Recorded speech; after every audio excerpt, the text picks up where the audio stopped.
Sejam muito bem-vindos ao Pé de Du. Um bate-papo descomplicado para facilitar a vida da família. E se você não me conhece, eu sou Luciana Moreira, Eu sou Ana Carolina nós somos pediatras. e juntos vamos simplificar a vida das crianças. Hoje, no nosso episódio, a gente vai receber a maravilhosa Júlia, nutróloga pediatra, mãe do Felipe e do Henrique, crossfiteira nas horas vagas, que vai trazer aí pra gente muita novidade sobre a nutrologia, né? Isso aí. Meninas, obrigada pelo convite. Tô ansiosa aí com as perguntas do nosso bate-papo para desmistificar um pouco a nutrologia, né? Acho que tem muita dúvida aí. Com certeza. A primeira coisa que a gente queria te perguntar e que muita gente de casa tem dúvida é qual que é a diferença entre o nutrólogo, o nutricionista, o que cada um atua. Eu vou falar um pouquinho do nutrólogo, né? Então, assim, o nutrólogo, ele é um médico, né? Então, ele fez a formação médica, 6 anos de faculdade, e depois ele vai fazer a especialização dele, né? Então, ele vai fazer uma residência, ou ele vai fazer algum curso, ele precisa de uma prova de título. Então, tem toda uma formação aí que já diferencia um pouco os profissionais. E o nutrólogo, eu brinco que o cardiologista cuida do coração, o pneumo cuida do pulmão, o nutrólogo ele vai cuidar do nutriente, né? Então, tanto o excesso quanto a falta de nutriente é o que o nutrólogo vai cuidar, né? E dentro da pediatria, acaba que o nutrólogo pediatra, né, é um pediatra com uma especialização em nutrologia. Qual, assim, a importância do nutrólogo pediatra? Como a nutrologia, eu acho que ela é uma área que entra em todas as especialidades médicas, né? Eu acho que é uma área muito ampla, assim. Então, a gente vai estar ali acompanhando desde a criança saudável, né? Então, assim, se ela precisa de alguma suplementação, como é que tá a alimentação dela, até crianças que estão, por algum motivo, com uma falta ou excesso de nutriente. Então, eu posso ter um cardiopata, eu posso ter uma criança com uma seletividade alimentar importante, uma criança atleta. Então, eu acho que a nutrologia ela é importante em todas as áreas da medicina e principalmente na pediatria, né? Na infância, que a gente tem uma demanda nutricional muito grande. Júlia, toda criança precisa de vitamina D? Toda criança precisa de vitamina D, né? Eu acho que todo mundo precisa de vitamina D. Então, ela é uma vitamina importante para o nosso metabolismo. Acho que a grande pergunta atual é se criança precisa suplementar a vitamina D, né? E a última recomendação, pelo menos da Sociedade Brasileira de Pediatria, é que a gente faça uma dose de suplementação para todas as crianças, né? A partir da primeira semana de vida até os 18 anos. Então, essa é a recomendação nova.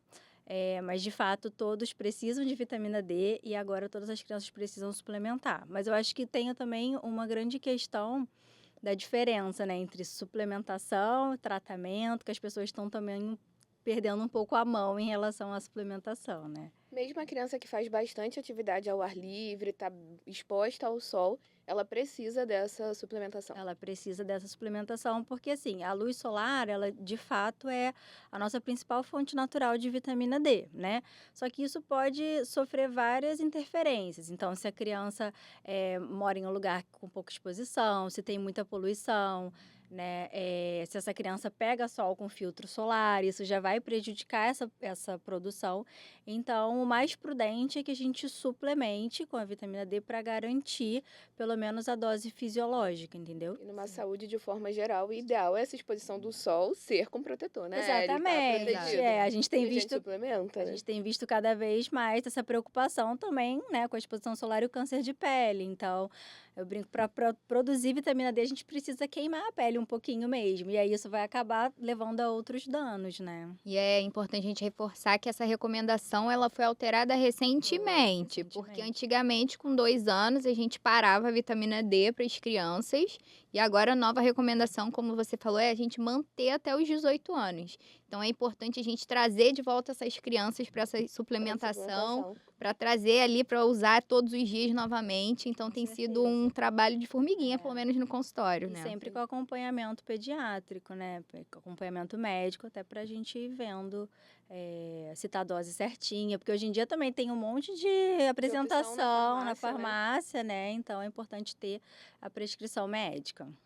Com certeza. E a outra polêmica é a vitamina C. né? Muito se fala sobre vitamina C. Aham. Vitamina C, precisa suplementar? Não precisa? Em qual contexto entraria ou não? Numa criança saudável que come fruta, né, não precisa suplementar a vitamina C, tá? A gente só vai pensar numa suplementação quando é uma criança que ela não ingere de forma alguma vitamina C na alimentação. Agora, se uma criança come fruta, e não precisa ser só laranja, qualquer fruta tem vitamina C. Então, essa recomendação de ficar dando vitamina C para bebezinho, principalmente quando tá resfriado, né? Aquilo, assim, tá essa é resfriado, outra essa- polêmica.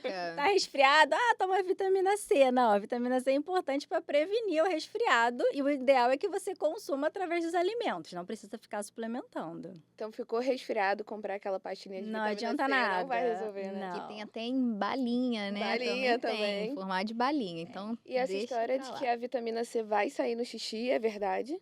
Ela vai sair no xixi, o excesso. Só que o que tem que tomar cuidado também é que se dá muita vitamina C, esse excesso vai acabar sobrecarregando esse rim, né? Então a gente também não pode ficar dando vitamina C na forma de suplemento, assim, como se, né, a rodo, assim, vou dar que não faz mal. Não, até o excesso pode fazer mal também. Sai no xixi, mas esse rim vai ficar sobrecarregado, né? E falando sobre o ferro, a gente sabe que o ferro, hoje em dia, é considerado uma suplementação universal. Uhum. E aí, como que deve ser feita essa suplementação? De quando a quando? Se a criança não tem fator de risco, né? Alguns fatores de risco, prematuridade, baixo peso ao nascer, né? Essa criança vai fazer a suplementação de 6 meses de vida até 2 anos, né? Em alguns casos, alguns fatores de risco, a criança pode suplementar um pouquinho antes, mas isso também sempre prescrito, assim, o pediatra que vai avaliar, né, se essa criança vai precisar dessa suplementação antes dos 6 meses. E tem também os bebês prematuros, que aí a faixa fica um pouquinho diferente também, né? Mas aí, assim, de rotina, a partir de 6 meses até 2 anos de vida, toda criança suplementa vitamina C, ferro. E o ferro é sempre uma gota por quilo. Não, ferro também não é sempre uma gota por quilo, né? A gente tem várias apresentações, vários tipos. Então, quando a gente está prescrevendo, a gente vai prescrever através do peso da criança, né? E a dose que a gente vai estar precisando, que a gente vai estar querendo oferecer para essa criança. Então, não é uma gota por quilo. Isso é um mito e isso pode acabar até prejudicando a criança quando a gente faz uma dose excessiva de ferro, né? E tem o ferro suplementação e tratamento, né? São coisas Exatamente, são coisas diferentes, bem quantidades Doses diferentes. diferentes, né? E aí a gente usa a mão dessas apresentações mais concentradas também, em porque alguns isso. casos, Tem né? ferros que são 5 miligramas por gota, né? Então, você vai dar, às vezes, se você calcular uma gota por quilo, você vai estar dando 5 vezes mais do que aquele paciente precisa, e não é. Isso.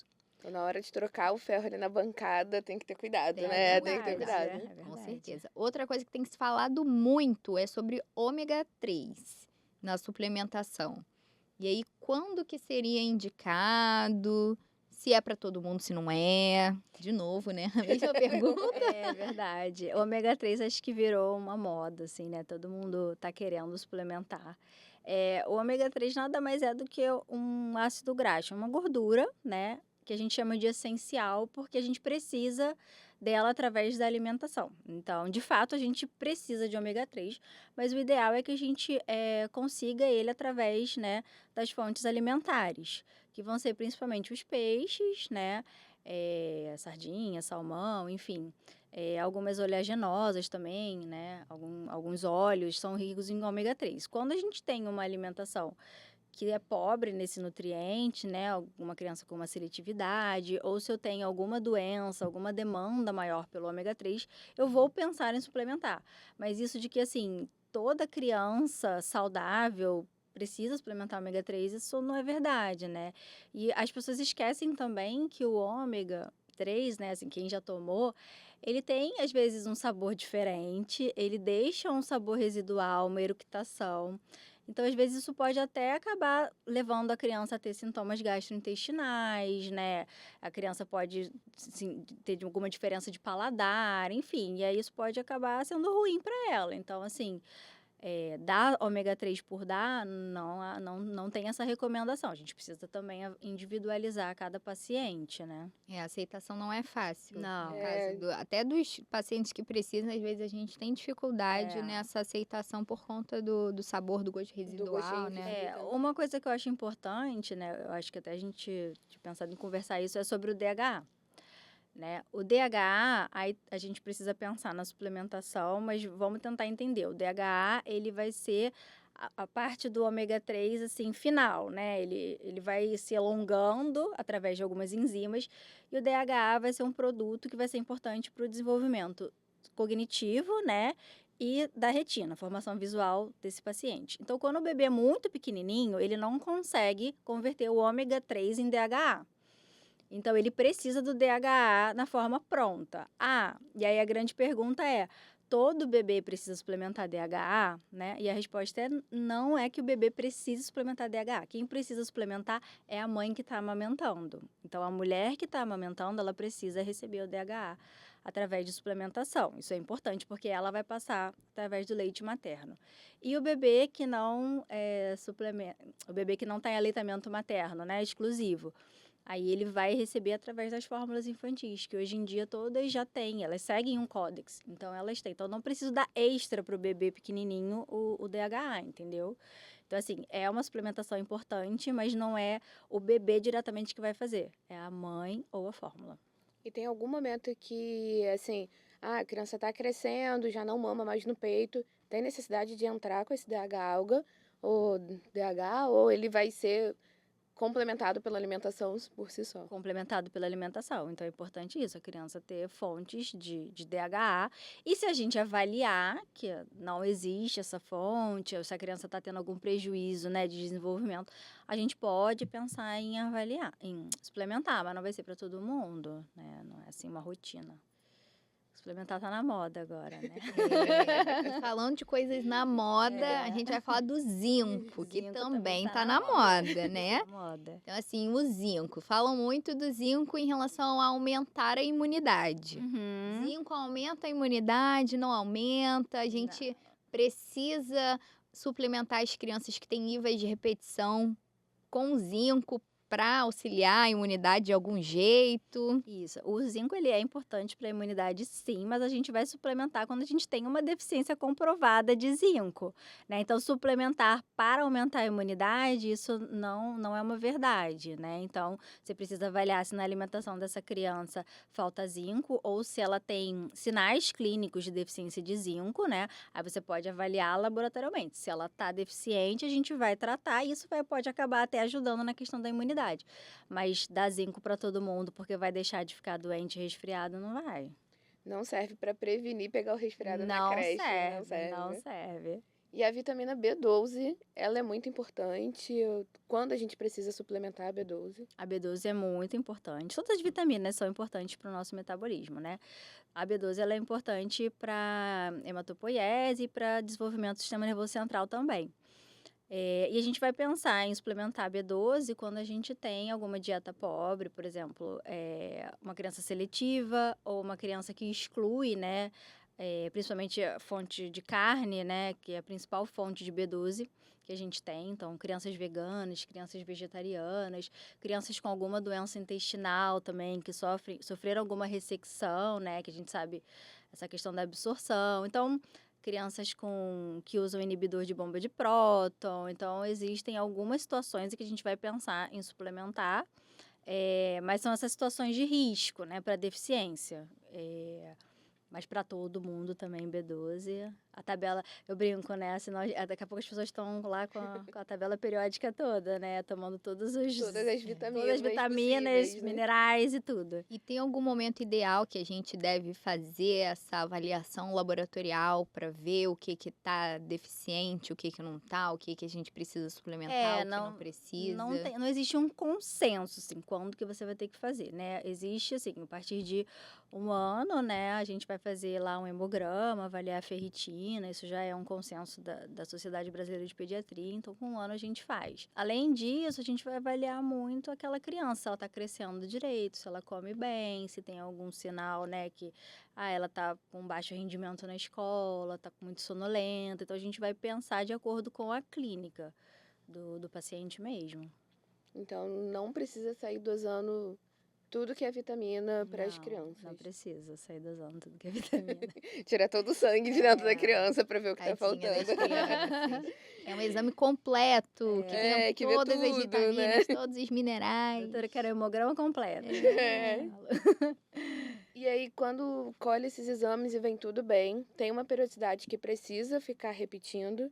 Por exemplo, eu colhi do meu paciente ali por volta de 1 ano, a ferritina estava tudo certo, eu preciso ficar repetindo no intervalo mais curto. Não Posso tem. seguir uma Pode rotina de acordo seguir com o uma rotina crescimento, de né? acordo com o crescimento e alimentação da criança, desenvolvimento. Então, isso vai muito de acordo com a conduta do pediatra e o acompanhamento mesmo, né? Mas não tem um consenso, tem que fazer de 6 em 6 meses de exame de sangue, essas coisas, isso não precisa, tá? E você falou sobre os pacientes vegetarianos, veganos, que hoje em dia a gente já tem várias crianças Uhum. que são de famílias que são vegetarianas, veganas. Então, desde o início da introdução alimentar, acabam tendo esse tipo de dieta. Aham. Então, o que a gente precisa ter atenção na dieta dessas crianças e também na suplementação especificamente dessas crianças? A gente precisa, primeiro, quando a gente vai atender uma criança que faz a exclusão, né, de produtos animais, assim, na dieta, a gente precisa entender qual é o tipo de exclusão, porque a gente sabe que tem os vegetarianos estritos, que a gente chama, né, que são aqueles que não fazem consumo de nada de origem animal, e os vegetarianos, né, a gente chama o vegetariano distrito de vegano. A gente tem, às vezes, o ovo lácteo, o lácteo vegetariano, então isso vai depender da exclusão. Mas o fato é que todo vegetariano ele vai excluir a carne, né? Então, o frango, que são fontes importantes de vitamina B12. Então, como a criança ela está num período de vida ali, de crescimento muito acelerado, de desenvolvimento, e a B12 é tão importante para isso, e a gente não tem fonte de B12 de origem vegetal, né, segura, então toda criança vegetariana ou vegana tem que suplementar vitamina B12, né? E a gente precisa ter atenção com outros nutrientes, que vão ser o DHA, o cálcio, o zinco, a proteína, né? Isso tudo não é que a gente precise sair suplementando o ferro também, né? Que a gente sabe que assim, existe feijão e tal, mas a principal fonte também são as carnes, então a gente precisa ter essa atenção.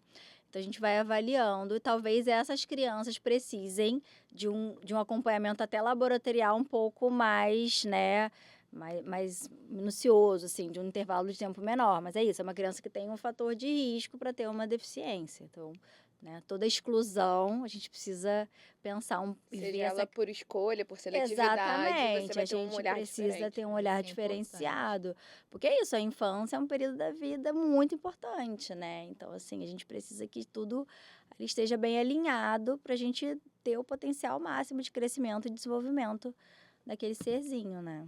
E o que a gente sempre reforça é exatamente isso, né? A individualização de cada paciente, Sim. cada caso, cada família, cada dieta. Então, cada seletividade, uma seletividade não é igual à outra. Sim. Então, cada criança vai precisar de algo específico ou até Uhum. uma investigação Com específica. certeza, com certeza. Então, acho que a gente acaba sempre falando bastante sobre isso, né? Que não é uma receita de bolo, né? Não adianta eu imprimir lá um Não. combo de vitaminas e mandar você tomar, que não vai Não. resolver sua vida, Um né? combo de vitaminas manipuladas Manipulado. também, né? Que também tem Aham. muito disso. Eu sempre brinco, gente. Eu falo, gente, não é possível. As pessoas vêm buscando muita suplementação o tempo todo. Eu falo, gente, vocês gostam de acordar e tomar, sei lá, 7 comprimidos? De verdade, você pergunta assim, né? Aí, porque imagina pra uma criança, gente, tomar. Então, assim, quando precisa, né? Eu sou nutróloga, eu estudei isso, eu gosto disso. Então, quando precisa, obviamente, a gente vai suplementar.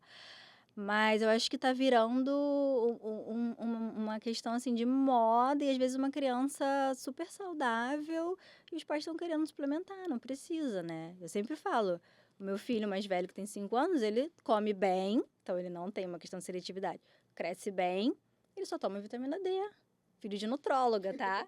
Podia estar tomando Podia estar várias tomando forminhas. várias. Não, ele come bem, entendeu? Então, acho que o mais importante é as pessoas pensarem, em primeiro, assim, meu filho tem que comer bem. Acho que isso é o mais importante. As pessoas esquecem dessa etapa, assim, né? E já querem ir para a suplementação, porque é mais fácil, é mais rápido, né? Dá menos trabalho. Você Até pra gente adulto, né? É mais fácil engolir uma pra gente cápsula do adulto. que eu preparar uma refeição mais completa, né? Exatamente. E o básico é a alimentação. É isso que eu É, sempre falo nas mas consultas é. para os pacientes. O básico é continuar insistindo. Vão ter períodos ali de seletividade alimentar que a criança não vai querer comer uma coisa, não vai querer comer outra. Mas a gente precisa insistir na alimentação saudável. A gente Uhum. precisa insistir na variedade de alimentos nesse prato. Então, a gente tem que fazer o básico certo para depois a gente pensar se precisa de mais alguma Exatamente, coisa. E isso está relacionado a toda a rotina da casa, né? A família tem que comer bem, porque não adianta você botar um prato lindo, maravilhoso para criança e você tá comendo um pedaço de pizza. É. Ela também vai querer comer um pedaço de pizza, né? Não O adianta. primeiro passo, assim, se você quer que seu filho coma bem, é você, quando a criança tá dentro da barriga da mãe, né? Os pais já têm que mudar a alimentação ali, porque se você não come bem, não se alimenta bem, isso vai refletir na criança, né? Os pais são um espelho. Os pais são um espelho para a criança, né? Então, é muito importante isso. Então, a mudança começa muito antes, assim, do bebê nascer, né? Então, a gente tem que ter essa preocupação. É sempre que eu assisto uma aula de nutrologia, eles sempre vêm com os 1000 dias, né? Que vai desde lá, antes da fecundação do bebê, Uhum. antes de tudo acontecer, Exatamente. até esse bebê chegar aos 2 anos, E a né? mudança da alimentação dos pais, acho que entra também nesse período Nesse de período, 1000 né? dias. Com certeza. Sim. E aí, a gente falando desse básico, vamos falar então de se a vitamina abre ou não abre o apetite da criança, né? Que é uma coisa que os pais sempre perguntam. Não tem uma vitaminazinha para abrir o apetite dessa criança que não quer comer, quer comer. gente? Seria ótimo, né, se tivesse, mas não, assim, acho que isso é uma coisa muito de antigamente, né? Na verdade, é um mito, mas em parte, né? Porque, obviamente, se eu tenho uma criança com uma seletividade, assim, né? Não come legume, não come fruta, né? Ela, obviamente, se eu der uma vitamina, ela não vai começar a comer, isso não vai abrir o apetite.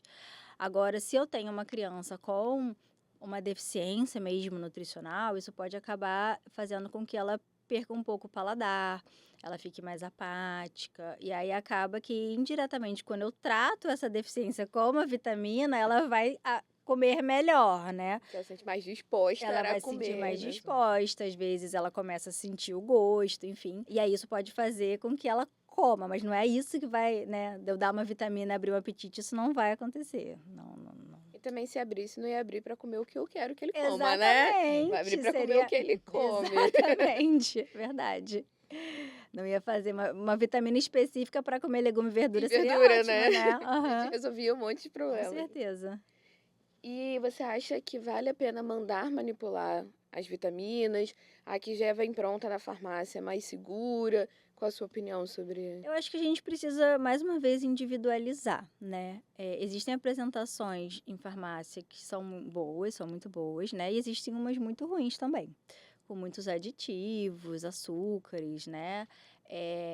E aí, às vezes eu não tenho uma apresentação que a criança consiga tomar, né? Às vezes eu só consigo uma boa apresentação em comprimido, uma criança pequena.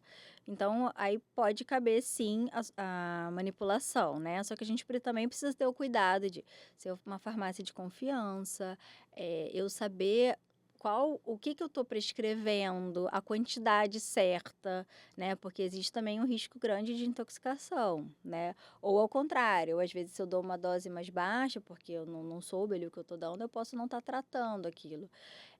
Qual o tipo de vitamina, qual o tipo de mineral. Então, assim, é um pouco mais complexo a questão da suplementação manipulada também, mas eu acho que a gente precisa individualizar cada paciente, entendeu? Eu acho que essa coisa da dose entra muito nesses multivitamínicos que ficam prontos na farmácia, né? Sim. Que acaba que você não oferece tratamento de nada ali, Nada. né? De nada. Tem Pessoal, subdose da maioria maioria das das coisas, doses muito então não baixinhas. adianta de nada. E aí a outra coisa importante da gente falar é que não é inofensivo. Não é Sim. porque a gente está usando vitamina que é inofensivo. Existe o risco de intoxicação, Uhum. existe o risco de superdosagem. Então, são coisas que a gente precisa estar ali observando e os pais também precisam estar observando. é um medicamento, Sim, é não um medicamento. pode É um estar remédio, né? Eu ao acho que isso é muito alcance da importante. criança. Sim, com Então, certeza. isso também é uma coisa que a gente precisa reforçar no dia a dia, né? Que tem risco, né? Tem. Tem risco se a gente fizer doses a mais, até, por exemplo, a vitamina D, Tem, sim. que é uma confusão danada, as uísque, você prescreve 400, ele compra Sim, 4.000, com e certeza. aí faz Isso, aquela confusão. sim, isso pode trazer sintomas assim muito sérios, né? Deixar até uma criança em coma, né? Com insuficiência renal, assim. Então, essas vitaminas, principalmente A, D, E, né? São vitaminas que intoxicam mesmo, porque elas depositam, né? O ferro também é uma das substâncias, é uma substância muito pró-oxidante. Então, também se você faz uma dose muito alta, você pode fazer uma hepatite medicamentosa, né? Então, não é. A pessoa fala, é vitamina, não tem problema. Tem sim, tem problema, tem que fazer na dose certa. E aí, falando também da gente achar que é inofensivo, aí eu me lembrei também da melatonina, né? Que muitos pais acham que também é inofensivo e que pode ser usado em qualquer criança. Então, assim, eu queria que você falasse um pouquinho sobre a melatonina em si. Se tem alguma indicação que é mais consensual. Ela tem indicação, principalmente nas parassonias, né, que são os distúrbios do sono, para pacientes com TEA, né, o transtorno do espectro autista que tem alguma questão com sono também, a melatonina vai ser importante. Só que eu acho que a grande questão é que, mais uma vez, entra naquilo suplementar mais fácil. Os pais não querem fazer higiene do sono. E criança, ela não tá dormindo bem, muito provavelmente porque ela tá vendo muita tela, né? Porque ela tá dormindo tarde. Então eu acho. E aí isso acaba prejudicando toda essa questão do sono. Então não é dar uma melatonina que vai resolver. A gente parar, pensar, colocar, vamos ler uma história, vamos dormir mais cedo, vamos tirar a tela à noite. Então essa questão da higiene do sono, ela é muito importante. Então, não é porque eu tenho uma criança que não está dormindo que eu vou dar melatonina. Ela tem indicações precisas e também é um medicamento, né? É um certeza. hormônio. Então, a gente precisa também tomar cuidado. E as pessoas ficam nessa, é meio natural, porque a gente já produz no corpo É. e quer oferecer. Exatamente. E a gente, como pediatra, bate muito na coisa da rotina. Tem que ter uma rotina para a criança tem que ter previsibilidade, Sim. para ela deitar, dormir. E a pessoa, não, mas aí ela acorda. E já é outro problema, né? Já não tem mais a ver com a melatonina, Com né? certeza. E assim, nessa questão do autismo, a gente tem algum consenso de suplementação, de tratamento assim medicamentoso para essa parte de suplementação? Não existe um consenso, né? Existem estudos, mas nenhum estudo com um N muito grande, né? E com muitas variáveis, assim. Então, de fato, o que a gente tem comprovado é a melatonina para o autista que tem algum distúrbio do sono, né?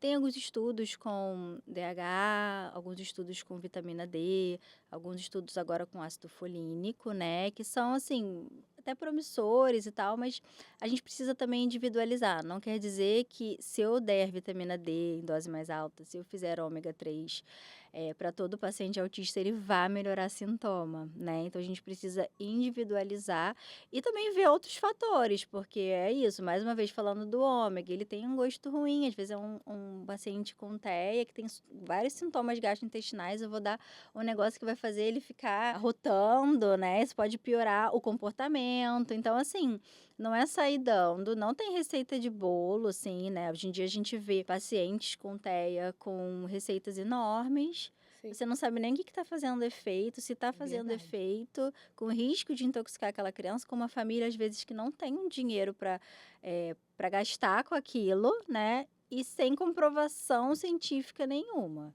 Então, tem coisas que a gente pode pensar, mas a gente vai precisar sempre individualizar o paciente e também não sair fazendo, né, uma receita quilométrica aí para... enorme, né? Às vezes assusta quando a gente pega Sim, alguns desses muito. pacientes e umas receitas assim gigantescas e várias coisas. E eu já peguei, às vezes, receita que se repete. A pessoa ela não sabe nem o que ela está prescrevendo. Aí ela bota, por exemplo, num lugar, sei lá, vitamina D. Aí na outra, embaixo, tá, sei lá, colecalciferol. É a mesma coisa, ela tá dando em dois negócios, entendeu? A mesma Substância, gente, né? Tem que saber o que está prescrevendo. Isso é um grande risco também da manipulação, né? Das fórmulas manipuladas. A gente precisa entender o que a gente está prescrevendo. O que está fazendo, né? Com certeza. Em algumas aulas, a gente ouve falar sobre fome oculta. Uhum. O que é essa fome oculta? A fome oculta é quando a gente tem uma deficiência de nutriente, né, nutricional, só que ela ainda não está causando sintomas muito aparentes. Mas laboratorialmente a gente já tem alguma deficiência, como se fosse uma fase inicial da deficiência de micronutriente. Então, por isso que a gente chama de fome oculta, como se a célula tivesse ali já com fome mesmo, né? Uhum. Faltando algum nutriente celular ainda, mas a gente ainda não teve essas manifestações mais externas, né? Que a gente consegue A avaliar gente ali da conseguiu fazer um criança. diagnóstico clínico, Exatamente. A né? gente precisa olhar ali mais individualmente a criança, entendeu? E eu acho que é muito comum a gente, do lado da pediatria, às vezes as famílias confundirem comer bem com comer muito. Sim. Então nem sempre é quantidade, né? É a Exatamente, qualidade a do que você come. qualidade. Porque às Que é vezes muito comum. eu posso comer, às vezes, caloria suficiente, o nutriente, o micronutriente não comer Não, bem. tá faltando. Então, hoje em dia a gente tem crianças, né, com obesidade, mas que estão desnutridas, né?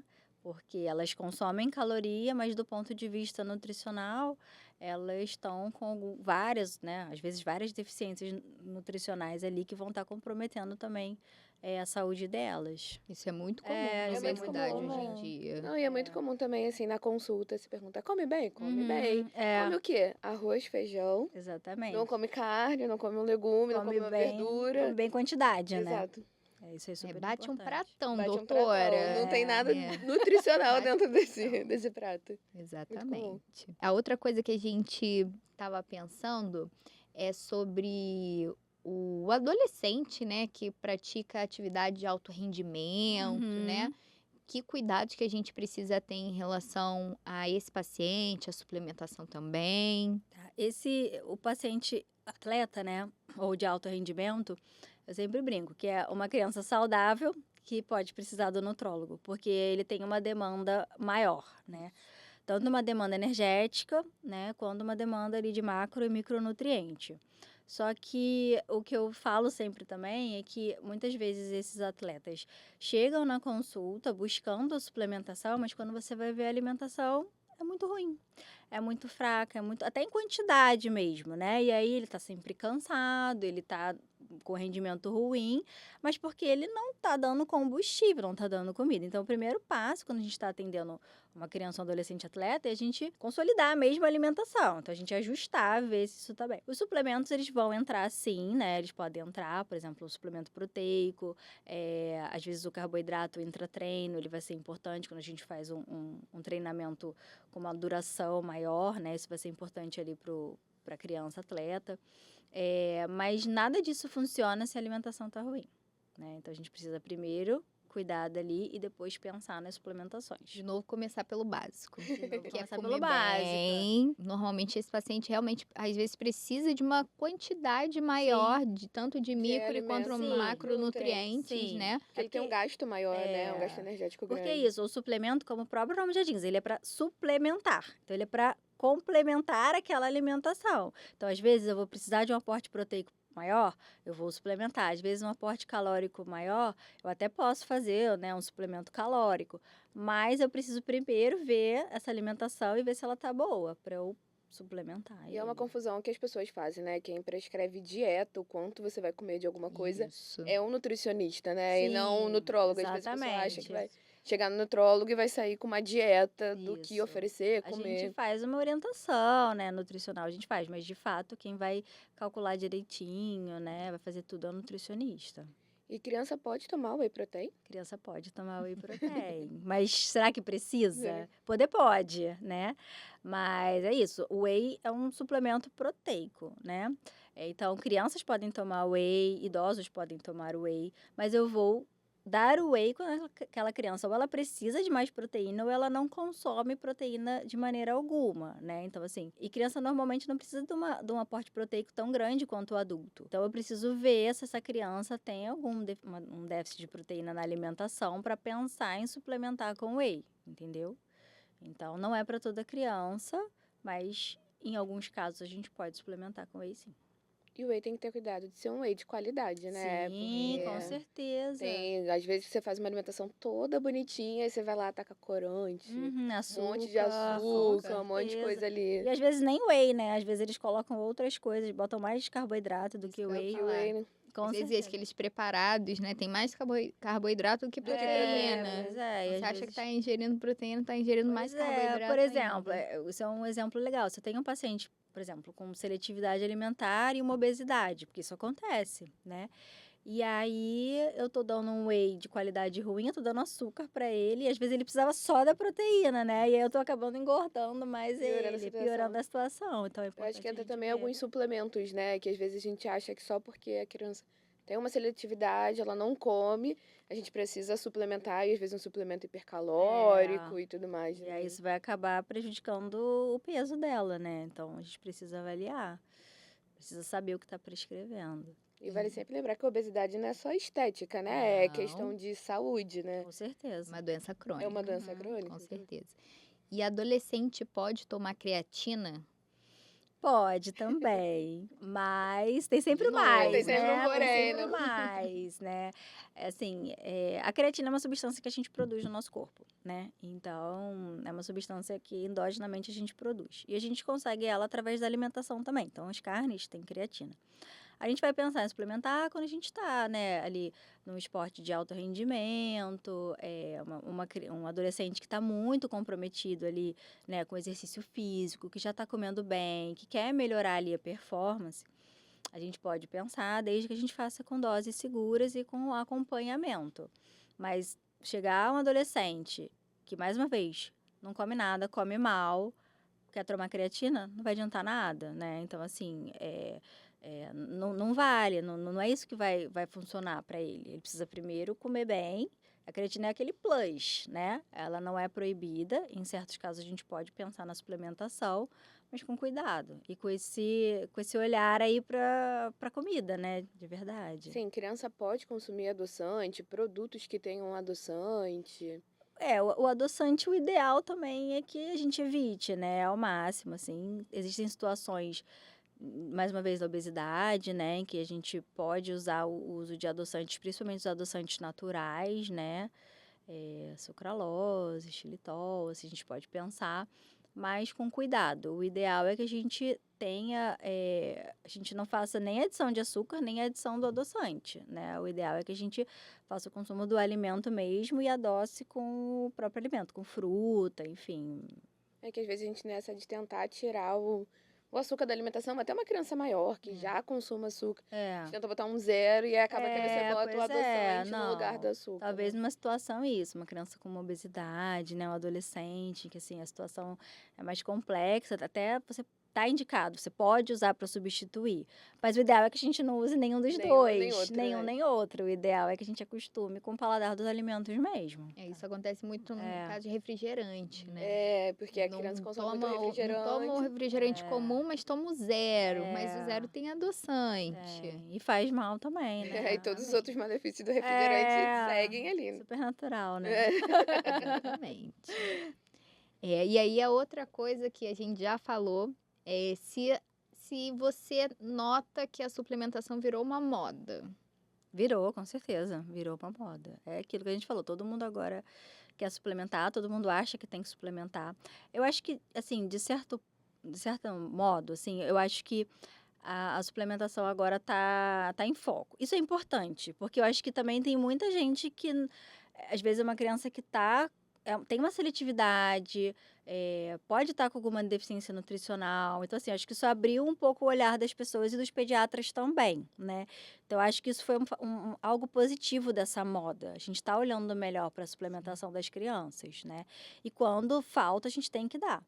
Agora, eu acho que virou uma moda isso né, até para adultos, essa questão de soroterapia, as pessoas estão, assim, exagerando e achando que não tem nenhum malefício, né? Às vezes é isso, eu não tenho nenhum benefício e posso ter um malefício, né? E tem risco a hipervitaminose. E tem risco a hipervitaminose, entendeu? E fora isso da soroterapia, se eu tenho um intestino que absorve bem, eu consigo muito bem suplementar ou tratar por via oral, né? São situações muito específicas que a gente vai fazer a terapia venosa, né? Ela existe, ela é importante, mas para casos muito pontuais. E eu noto também que as redes sociais também trazem um desserviço nesse sentido, né? Com certeza. Porque o que eu recebo de vídeo, de post, falando, ih, olha o que tá aparecendo aí, que é uma coisa que você olha e você fala, gente, que absurdo que tá sendo falado sobre vitamina, sobre E às vezes me suplementação. encaminham e falam, doutora, você não acha que a fulana precisava tomar isso? E as né? pessoas não pensam assim, que, gente, isso é uma indústria. As pessoas,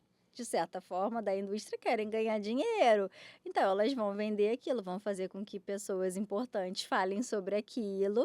E é isso, a gente pode ter informação ali, mas a gente precisa buscar profissionais corretos, né? Isso é importante também ali no Instagram, que hoje todo mundo, qualquer um é especialista, né? Uhum. Você bota lá, especialista. Será que essa pessoa é especialista mesmo? Né? A gente precisa olhar ali pro médico ou pro outro profissional e ver, pô, será que tem profissionais muito bons hoje em dia no Instagram, que falam muito, muito bem, muitas Conteúdos de verdades, verdade, né? conteúdos, né, que são importantes para a construção ali da infância. Mas tem uns profissionais também que não poderiam nem ser chamados de profissionais, né? Isso. Falando assim desses assuntos bem Pois é, polêmica. tô falando polêmica aqui. Agora, leite é ou não é inflamatório? Não, Né? Jogando pra polêmica mesmo. Leite não é inflamatório, gente. Não existe também nenhum trabalho que mostre que o leite é inflamatório, tá? Que aumente a produção de muco, nada disso. Ah, isso, a gente ouve muito, Né, né, vocês Carol? alergistas. Oh, meu Deus, é Não. alergia ao leite, alergia ao Não. leite, tudo é alergia ao leite. Tudo Tá é todo resfriado, problema do alergia ao mundo. leite. É Ou o pior leite. quando é alergia à lactose, né? É, que pior aí já é ainda. aquela confusão toda. Aí já é aquela Mas essa confusão questão toda. de falarem que o leite é inflamatório, isso tem sido difundido cada vez mais, né? Cada vez mais. Entre tanto profissionais médicos quanto nutricionistas, Sim, entre outras áreas também relacionadas à alimentação, né? sim. Então é uma coisa que É. chega a ser perigoso, porque eu já atendi uma criança com dermatite atópica, lesão de pele, e a mãe falou: doutora, eu tava tão preocupada, tirei o leite, porque me falaram que era inflamatório. Eu falei: gente, não tira um alimento de uma criança Não. por nada, que isso também tem um risco, Sim, né? porque ela pode fazer, por exemplo, uma deficiência de cálcio, né? Isso é muito grave. Ela pode ter uma osteoporose por exclusão de um alimento Que ela nem precisava ter que tirado. ela nem precisava ter tirado, né? Claro que, assim, vão existir situações, né? Crianças e crianças. Mas o leite, assim, se você for olhar trabalhos, nenhum trabalho mostra que o leite é inflamatório, né? Eu falo muito sobre isso, sobre a exclusão indevida, o quanto isso traz risco né? e para criança também. Porque às vezes acha, ah, não, é só excluir um alimento e pronto, mas é exatamente isso. Às vezes o leite aí vai gerar uma hipovitaminose. Então a gente acaba entrando nesse ciclo sem fim. Você vai excluindo cada vez mais coisas e vai gerando mais malefício do que Sim. benefício, Sim. né? E você vai gerando um estigma, uma coisa na cabeça da criança, uma relação mais ruim com a comida, o medo do certeza. comer, do experimentar as certeza. coisas novas, né? É. Com E eu acho que hoje em dia muitos pais, né, estão também com esse terrorismo, assim, nutricional, né? Que é uma coisa também que a gente precisa ter um olhar mais individualizado para isso, né? Que é isso, esse alimento é proibido, esse alimento é inflamatório, esse acaba que você vai restringindo muito a criança, né? Então isso é preocupante, sim, hoje em dia. E criança tem que ser criança, né? Tem Criança que tem que brincar, ser tem que ser criança. livre, tem que aproveitar, né? Com certeza. E falando um pouquinho sobre coisas assim, às vezes até um pouquinho mais específicas sobre, por exemplo, dieta cetogênica.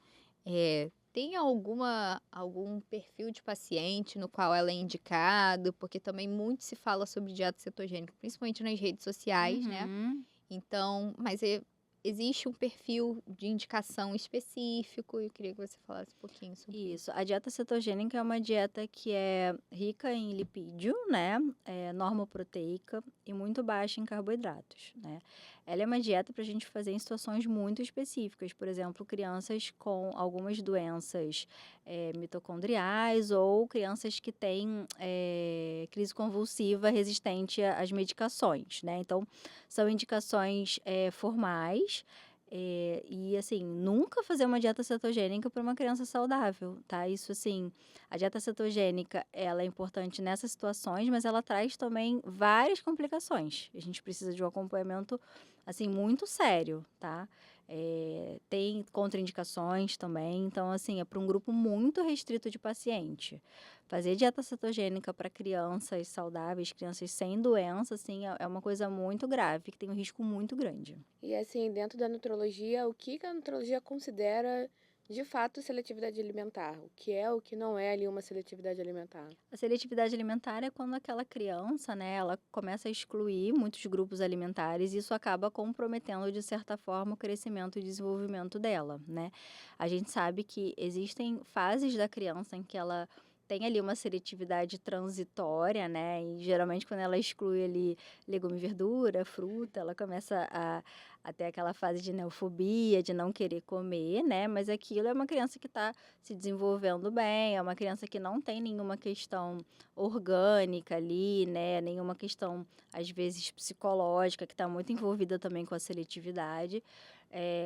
Então, pode ser uma fase só transitória, mas quando essa seletividade ela começa a comprometer o ganho ponderal da criança, né? O desenvolvimento e até gerar também, às vezes gera muitos conflitos, assim, psicológicos familiares, né? Assim, aí a gente precisa olhar de uma forma mais abrangente para essa Um contexto seletividade. geral ali, né? É, Então, assim, é normal a criança quando começa a crescer, porque é muito comum, a criança na introdução alimentar comia absolutamente tudo. sim. Aí ela cresce e começa a não querer comer uma coisa, outra. E tem criança que realmente comia tudo e para de comer, né? Isso é normal. Isso é normal, né? Eu brinco que normalmente a criança seletiva, uma seletividade grave, ela vai ser seletiva desde a introdução alimentar. Então, desde a introdução alimentar, ela costuma ter alguma questão com a alimentação. Ou porque ela se sente mal, ou porque ela tem uma hipersensibilidade, né?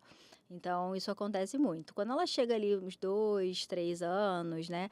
A criança, ela começa a perceber que ela é dona de si, né? É aquela fase lá dos Terrible Two, né? Eles são 100% donos de si, São né? 100% donos de si. Então, eles começam a entender, começam a ver, às vezes, um amigo que não come, né? E aí, eles começam a recusar. Mas não é uma recusa porque é algo orgânico ou algo psicológico, né? É uma recusa ali meio social. E aí, o que eu sempre falo para os pais é que, assim, eu acho que é não causar... Ai, meu Deus, não tá comendo. E também não excluir. Porque, às vezes, não comeu um dia o brócolis. Ah, não gosto de brócolis. Aí nunca mais Nunca mais oferece. ofereceu, né? Aí, de fato, a criança nunca mais vai comer, entendeu? O meu filho, várias vezes, ele teve essas fases de não querer comer alguma coisa. E, às vezes, tá bom. Aí, uma semana depois, isso ele menorzinho, lá com uns 2 anos. Aí, eu oferecia, na semana seguinte, ele comia. Aí, agora que ele já tá também mais dono de si, eu falo, filho, vamos experimentar de novo. Vamos colocar no prato. Vamos provar de novo, vamos dar uma segunda chance. Entendeu? Então, sempre a criança tem que estar sendo exposta ali àquele alimento para aquilo ser familiar para ela. E aí, e fluir, entendeu? E fluir. Acho que a grande questão é isso. Os pais, quando a criança começa nessa fase de neofobia ou de não querer comer, você não oferece mais. E geralmente usa só aquela tática do escondido, né? Aquela comida que a criança É. não vê e aí ela não volta a aprender a Exatamente. comer Esconde aquele os legumes alimento, no né? feijão, aí É. vai escondendo na Não, comida. eu falo que sempre tem que ter um colorido no prato. Mesmo que seja um pedacinho de tomate, mas tem que ter. E a criança vai se acostumando com aquilo. E depois flui, depois ela passa a comer mesmo, assim. Claro que vai ter um alimento ou outro que você não vai gostar, Ninguém né? gosta de tudo, Ninguém né? gosta de tudo, né? Então, assim, mas isso é uma personalidade, a característica da criança. Ah, esse sabor eu não vou gostar. Mas, assim, essa fase de seletividade, assim, transitória, é uma fase que a gente precisa olhar com muito cuidado. Porque dá menos trabalho. Tipo, não quer comer, não come. Deixa pra lá, né? Aí depois, quando tá lá com 6, 7, 8 anos, não come mais nada. Aí é outro trabalho que a gente vai ter. E é muito papel do pediatra também Muito. ficar ali Em em cima, cima né? e orientando em relação a isso. Então, assim, sempre falo nas consultas, quando eles chegam nessa idade aí, eu falo, não vai restringindo, senão daqui a pouco a gente Perfeito. vai restringindo cada vez mais. Então, E a aquela tendência criança... é essa, né? Tipo, ele só gosta de comer batata. É. Aí você começa só a oferecer batata, é. porque Sempre falo, dá um é o que a tempinho, criança depois come. oferece de novo. Não quis o brócolis agora? Espera uma semana, na semana seguinte você dá de novo, dá de um outro jeito, de uma outra forma. Tenta Exatamente. variar as preparações, que às vezes é isso. Às vezes naquele dia ele não quis, aquele ele brócolis olhou e o estava brócolis duro, não estava tava tão muito verdinho, mole, não estava exato. verde. Exatamente. Então a criança tem muito disso, né? Do visual também, tanto do sensorial quanto do visual. Então é importante a gente sempre reestimular a criança a ter esse interesse de provar esses novos Com alimentos, certeza. né? E a gente triturar, bater, fazer um mixão lá, tem o mesmo efeito da criança comer inteiro. Eu acho que, em termos de nutriente, pode até ter, mas você não vai resolver o problema, né? Ela vai continuar estando escondido ali. E às vezes, dependendo da criança, assim, eu já vi crianças que ficaram muito chateadas com a mãe quando descobriu, descobriram. né? Porque é uma quebra de confiança, né? Você colocar ali o negócio escondido pra ela. Às E aí vezes para até- de comer, aí não às come vezes mais o até na feijão. consulta, a mãe vai falar ali meio que tá escondido, a criança fica, o quê? Chocada. E né? aí às vezes para de comer outro alimento, entendeu? Porque fica com medo Com de medo ter. de tá tudo já lá teve escondido. vez na quando fala assim, eu escondo. É. Eu escondo Às vezes, cenoura. às vezes elas, eu escondo elas vão assim pra tomate. trás, daí É, fala assim, fala, É, fala tipo, assim, no eu boto feijão. escondido. Sempre tem um engraçado. sinal, Tem pra alguma gente coisa pra entender avisar ali, pra né? gente que tá escondendo ali de alguma forma. Quando que essa seletividade alimentar tem um sinal de alarme pra gente? Porque a gente tá falando aí da seletividade alimentar que é normal da criança, que é uma fase que a gente precisa reexpor, e quando que talvez não seja já não é mais tão normal, um sinal de alarme. quando essa criança ela já está tendo prejuízo, né, de ganho ponderal, ou às vezes até um prejuízo social mesmo. Quando ela tem outros, ela começa a ter sintomas, né, orgânicos ali, dessa falta de nutriente. Então, isso já começa a acender um sinal de alarme que a gente precisa de um tratamento multidisciplinar, né? Porque a seletividade alimentar, ela normalmente ela é multifatorial, né? Então, a gente não consegue, eu sempre falo, seletividade alimentar, a gente não consegue tratar sozinha, né? Uma seletividade alimentar grave. A gente precisa de uma equipe multi, né? Uma equipe interdisciplinar junto ali, para ajudar aquela criança a ter novamente a relação boa com a comida, né? Às vezes são crianças que ficaram muito tempo usando sonda, né? Vamos pegar uns bebês prematuros, assim, então eles têm. É como se eles fossem. Como é que eu vou explicar? A comida bate ali, eles têm aquela sensação da sonda ali, então acaba que isso pode provocar vômito, que é um sinal também de alerta para a gente investigar essa criança, né? Essa criança que tem uma seletividade associada a um outro sintoma, a criança sempre vomita, será que ela não tem uma alergia, né? A proteína ou algum outro alimento? Então é importante a gente pensar nisso, assim, e principalmente quando tem comprometimento de ponderal ou estatural, né? Se a criança não cresce bem, não tá ganhando bem peso, é aí que a seletividade vira um problema de fato. Vira um problema de fato. E assim, uma coisa que você falou, essa coisa da relação com a comida, né? Assim, a obesidade teve na minha vida a vida inteira. É um problema desde que eu me entendo por gente.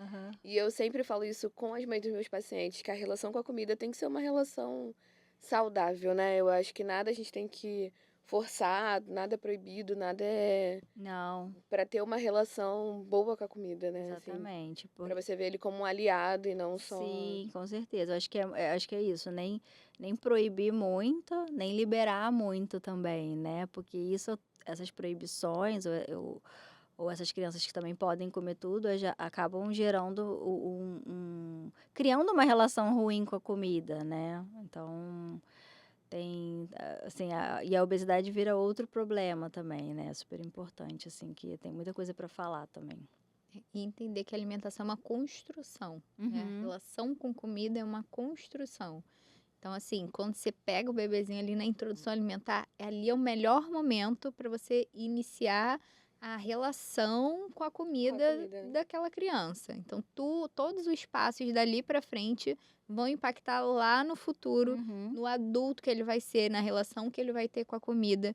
Então, por isso, esses primeiros momentos, essa primeira infância, essa alimentação é importantíssima. E eu acho que é importante também ver, porque hoje em dia a medicina, né, acho que o pediatra um pouco menos, mas na consulta a gente precisa ver a família e a criança como um todo, né? Porque às vezes é isso, às vezes a obesidade veio por conta de algum abandono, né? Alguma questão familiar importante. Às vezes você tá ali só na obesidade, mas né? E aquilo que causou aquela hiperfagia, aquela necessidade de compensar alguma falta com a comida, né? Então, assim, é importante a gente ter esse olhar muito amplo para a criança e para a família como um todo. Não só tratar, né?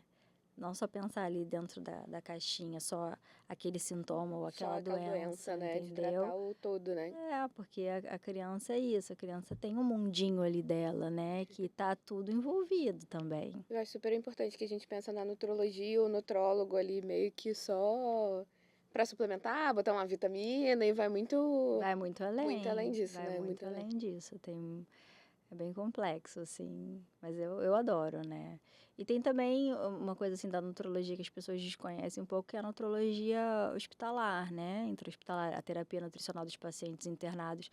Isso é super importante, que é outra coisa que as pessoas também não valorizam tanto, né? Então, assim, você está mal nutrido durante uma internação, durante uma cirurgia, isso piora muito o desfecho do paciente, né? Então, às vezes ele tem mais tempo internado, né? Ele tem mais complicação, ele demora mais na cicatrização. Então, é uma coisa também que as pessoas não pensam muito. Pensam muito nesse mundo de consultório, mas o mundo hospitalar também é super importante, né? A atuação do médico nutrólogo.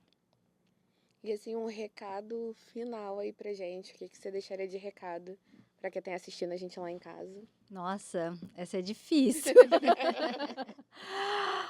Olha, eu acho que o principal recado, eu acho que é pra gente cuidar da alimentação desde o início, assim, sabe? Eu acho que essa a gente saber fazer uma introdução alimentar adequada, a gente mudar os nossos hábitos, sem neurose, sem criar muita expectativa, porque a gente também cria muita expectativa de que tem que ser daquele jeito e às vezes não é.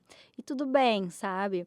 Mas eu acho que é isso que traz a gente fazer com que as crianças ou nossos filhos, né, tenham uma relação mais prazerosa, melhor com a comida e que com isso acabem dependendo menos das suplementações, né? Acho que é o recado, é cuidar ali desde o início da alimentação.